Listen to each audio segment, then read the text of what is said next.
In this video, I will show you how to use Evernote Web Clipper. The Web Clipper is a powerful browser extension that allows you to save articles, web pages, and other online content directly to your Evernote account. To get started, open your browser and search for Evernote Web Clipper. Click on the official link from Evernote to download the extension. Scroll down the page and click on Get Web Clipper.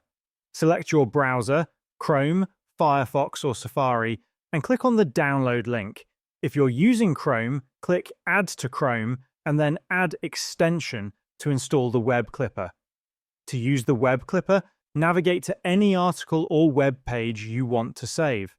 Click on the Evernote Web Clipper icon in your browser toolbar. A menu will appear on the right side of the screen with several options for saving the content.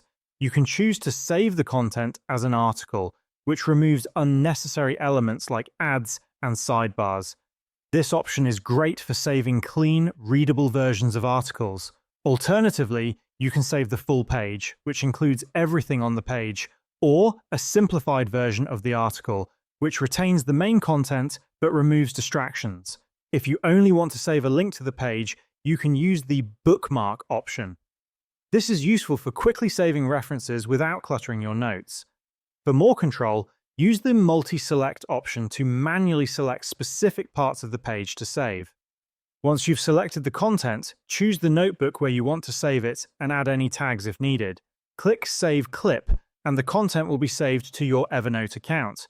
Now, if you head over to your Evernote account, you'll be able to see your saved information in a note here, and this is how you can use Evernote Web Clipper.